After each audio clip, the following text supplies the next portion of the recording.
नमस्कार साथियों, स्वागत है आपका अपने RS education circle YouTube channel पर। साथियों, आज की इस क्लास में हम जीके के टॉप 25 क्वेश्चंस करने वाले हैं जो आपके सभी एग्जाम्स के लिए बहुत ही इंपॉर्टेंट होने वाले हैं। तो साथियों, पूरी क्लास को अच्छे से पढ़िएगा और कंप्लीट कर लीजिएगा। बिल्कुल क्लास को स्किप मत कीजिएगा, जो आपके एग्जाम्स के लिए बहुत ही इंपॉर्टेंट होने वाली है। ठीक है, तो साथियों बढ़ते हैं इसी के साथ क्वेश्चन की ओर।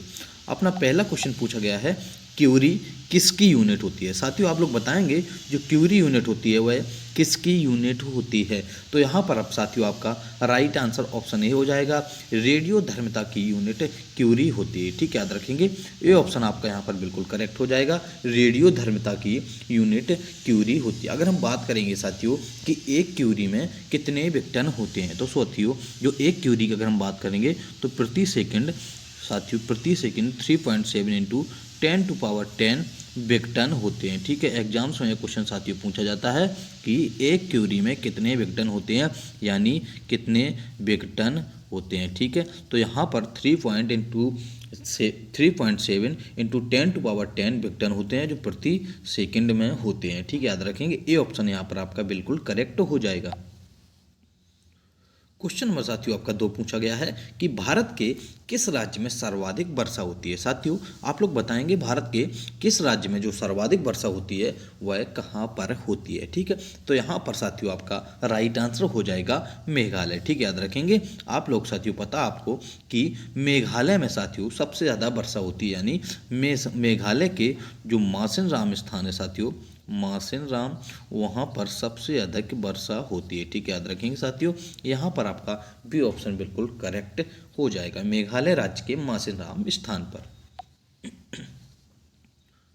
क्वेश्चन नंबर साथियों 3 पूछा गया है कि फाउंटेन पेन किस सिद्धांत पर कार्य करता है। साथियों, जो फाउंटेन पेन होता है साथियों वह किस सिद्धांत पर कार्य करता है, तो यहाँ पर आपका राइट आंसर साथियों हो जाएगा केस का क्रिया साथियों या केशिकत्व के सिद्धांत पर कार्य करता है। ठीक है, यहाँ पर आपको ए ऑप्शन साथियों बिल्कुल करेक्ट हो जाएगा, जो केस का क्रिया है, फाउंटेन पेन केस का क्रिया के सिद्धांत पर कार्य करता है। ठीक है, या तो हमारे ऑप्शंस में आएगा केशिकत्व के सिद्धांत पर। ठीक है, केशिकत्व सिद्धांत आएगा साथियों, तो फाउंटेन पेन केशिकत्व के सिद्धांत पर कार्य करता है। ठीक है, तो ए ऑप्शन साथियों यहाँ पर आपका बिल्कुल करेक्ट हो जाएगा। याद रखेंगे, बहुत ही इंपॉर्टेंट क्वेश्चन है, सभी क्वेश्चन साथियों बहुत ही इंपॉर्टेंट होने वाले हैं।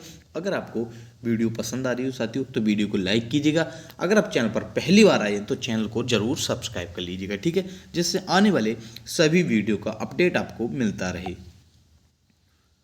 क्वेश्चन नंबर साथियों 4 पूछा गया है कि थोरियम का सबसे बड़ा भंडार कहाँ है। साथियों, आप लोग बताएंगे जो थोरियम का सबसे बड़ा भंडार है वह कहाँ पर है, कौन से देश में है, तो यहाँ पर आपका राइट आंसर ऑप्शन बी हो जाएगा, भारत। साथियों, भारत में थोरियम का सबसे बड़ा भंडार है। ठीक है, बी ऑप्शन आपका यहाँ पर बिल्कुल करेक्ट हो जाएगा। अगर हम भारत की बात करेंगे कि भारत में थोरियम का भंडार किस राज्य में सर्वाधिक है, तो साथियों केरल सबसे पहले नंबर पर आता है थोरियम के भंडार में। ठीक है, याद रखेंगे।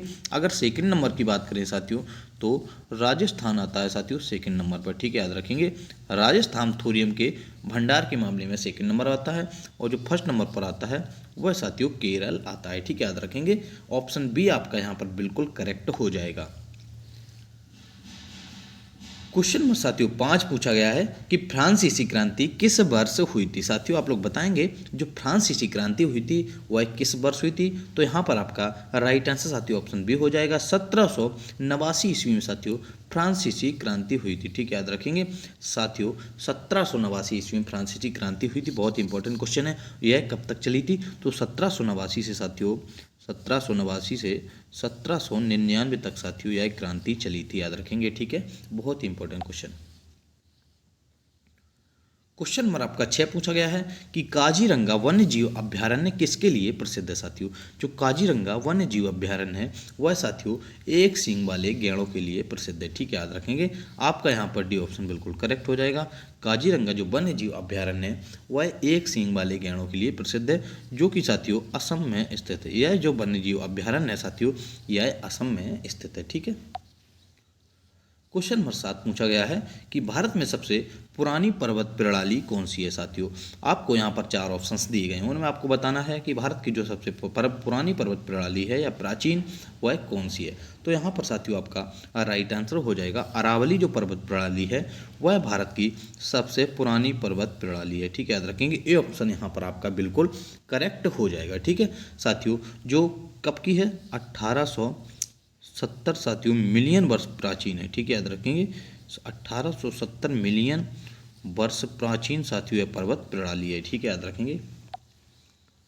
क्वेश्चन नंबर 8 हो गया आपका कि शिवाजी का जन्म कहाँ हुआ था। साथियों आप लोग बताएंगे जो शिवाजी का जन्म हुआ था वह कहाँ पर हुआ था।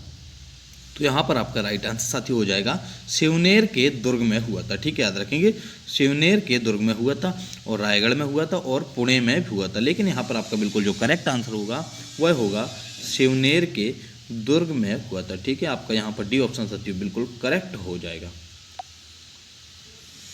क्वेश्चन नंबर 9 पूछा गया है कि ऋग्वेद में कितने श्लोक हैं। साथियों ऋग्वेद की अगर हम बात करेंगे कितने श्लोक हैं तो आप लोग बताएंगे साथियों ऋग्वेद में जो श्लोक होते हैं वह कितने होते हैं। तो यहाँ पर आपका साथियों राइट आंसर हो जाएगा ऋग्वेद में श्लोकों की संख्या होती है साथियों 10,600। ठीक है, याद रखेंगे 10,600 ऋग्वेद में साथियों श्लोक होते हैं। ठीक है, यहाँ पर आपका राइट आंसर 10,600 हो जाएंगे। अगर हम सूक्ति की बात करेंगे तो सूक्ति साथियों 1028 सूक्ति होती हैं ऋग्वेद में। ठीक है, यहाँ पर साथियों हमने क्वेश्चन में चेंज कर दिया है कि यहाँ पर हमें श्लोक की जगह सूक्ति लिखनी चाहिए थी। ठीक है, याद रखेंगे यहाँ पर, लेकिन हम आपको दोनों चीज़ बता दी हैं कि ऋग्वेद में जो श्लोक की संख्या है वह 10,600 है और जो सूक्तियाँ हैं वह साथियों 1028 है। ठीक है, और सबसे साथियों प्राचीन वेद है जो उसे ऋग्वेद को ही माना जाता है। सबसे जो प्राचीन वेद या पुराना वेद है वह साथियों ऋग्वेद ही है।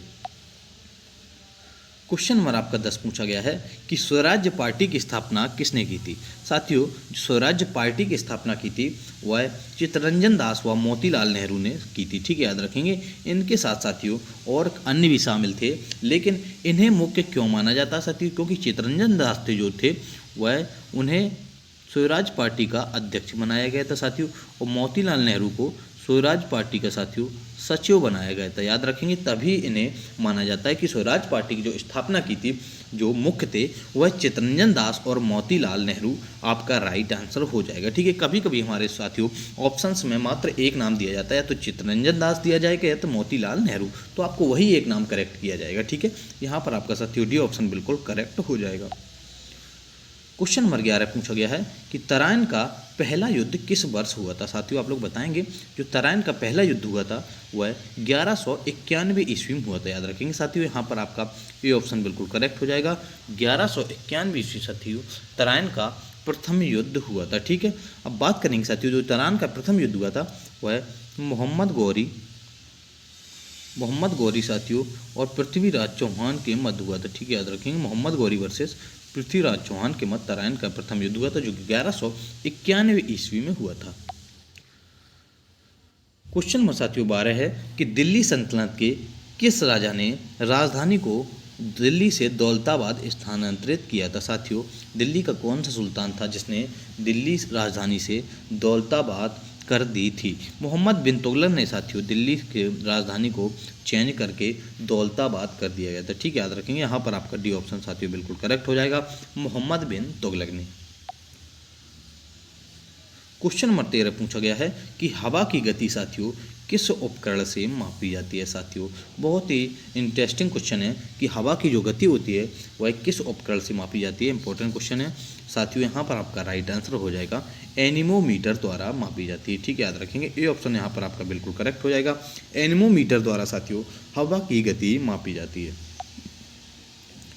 क्वेश्चन नंबर 14 पूछा गया है कि जो शाकाहारी होते हैं वह क्या कहलाते हैं, किस उपभोक्ता में आते हैं। साथियों शाकाहारी लोग साथियों प्रथम उपभोक्ता में आते हैं, प्राथमिक उपभोक्ता में आते हैं। यहाँ पर साथियों आपका ए ऑप्शन बिल्कुल करेक्ट हो जाएगा, शाकाहारी लोग प्राथमिक उपभोक्ता में आते हैं।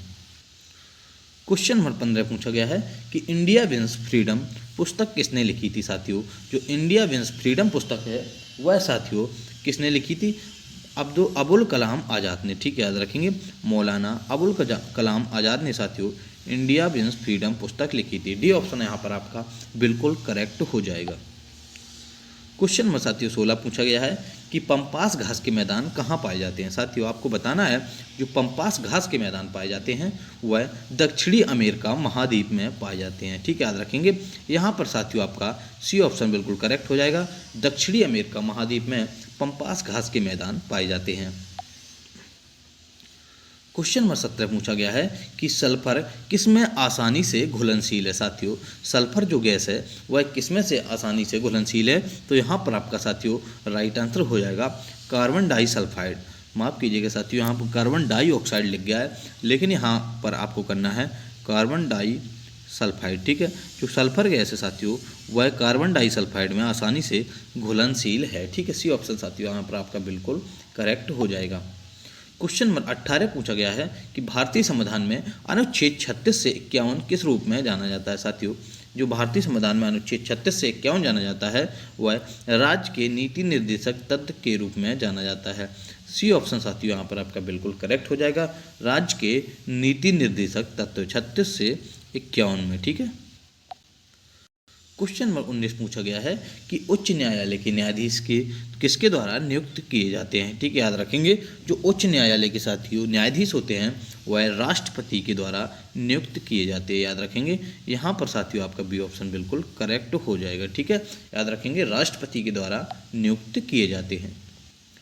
क्वेश्चन नंबर 20 आपका है कि इलेक्ट्रिक पावर की इकाई कितनी होती है। साथियों जो इलेक्ट्रिक पावर की इकाई होती है वह साथियों कितनी नहीं, इलेक्ट्रिक पावर की इकाई क्या होती है। ठीक है, तो इलेक्ट्रिक पावर की साथियों इकाई वाट होती है। ठीक है, याद रखेंगे सी ऑप्शन यहाँ पर आपका बिल्कुल करेक्ट हो जाएगा। इलेक्ट्रिक पावर की जो इकाई होती है वह वाट होती है। क्वेश्चन नंबर 21 पूछा गया है कि इनमें से अंतिम मुगल शासक कौन था। साथियों आपको 4 ऑप्शंस दिए गए हैं, उनमें आपको बताना है कि इनमें से जो अंतिम मुगल शासक था वह कौन था। तो साथियों यहाँ पर आपका राइट आंसर हो जाएगा बहादुर शाह जफर या बहादुर शाह जो द्वितीय था वह साथियों अंतिम मुगल शासक था। ठीक है, याद रखेंगे यहाँ पर डी ऑप्शन साथियों आपका राइट हो जाएगा। अगर जो प्रथम शासक की बात करें जो साथियों मुगल वंश का जो प्रथम शासक था जिसने स्थापना की थी मुगल वंश की वह साथियों बाबर था, और अंतिम जो था वह बहादुर शाह द्वितीय था। क्वेश्चन 22 पूछा गया है किस चीनी यात्री ने हर्षवर्धन के समय भारत का दौरा किया था। साथियों आप लोग बताएंगे कौन सा चीनी यात्री है जिसने हर्षवर्धन के समय भारत का दौरा किया था। तो यहाँ पर साथियों आपका राइट आंसर हो जाएगा वेनसांग ने साथियों हर्षवर्धन के समय भारत का दौरा किया था। ये ऑप्शन साथियों यहाँ पर आपका बिल्कुल करेक्ट हो जाएगा। क्वेश्चन नंबर 23 है कौन सा राष्ट्रीय नेता लोकमान्य के नाम से विख्यात है। साथियों लोकमान्य के नाम से जो विख्यात है वह साथियों बाल गंगाधर तिलक विख्यात है। ठीक है, याद रखेंगे यहाँ पर साथियों आपका बी ऑप्शन बिल्कुल करेक्ट हो जाएगा बाल गंगाधर तिलक। क्वेश्चन साथियों आपका 24 पूछा गया है भारत छोड़ो आंदोलन किस वर्ष हुआ था। साथियों जो भारत छोड़ो आंदोलन हुआ था वह 1942 ईस्वी में साथियों हुआ था। ठीक है, 8 अगस्त 1942 में साथियों भारत छोड़ो आंदोलन हुआ था। यहाँ पर आपका साथियों डी ऑप्शन बिल्कुल करेक्ट हो जाएगा। ठीक है,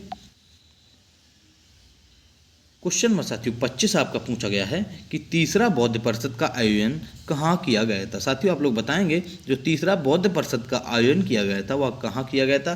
तो यहाँ पर आपका साथियों राइट आंसर ऑप्शन ए हो जाएगा पाटलिपुत्र में साथियों तीसरी बौद्ध संगति का आयोजन किया गया था। ए ऑप्शन साथियों यहाँ पर आपका बिल्कुल करेक्ट हो जाएगा। ठीक है साथियों, अगर वीडियो साथियों आपको पसंद आ रही है तो वीडियो को लाइक कीजिएगा।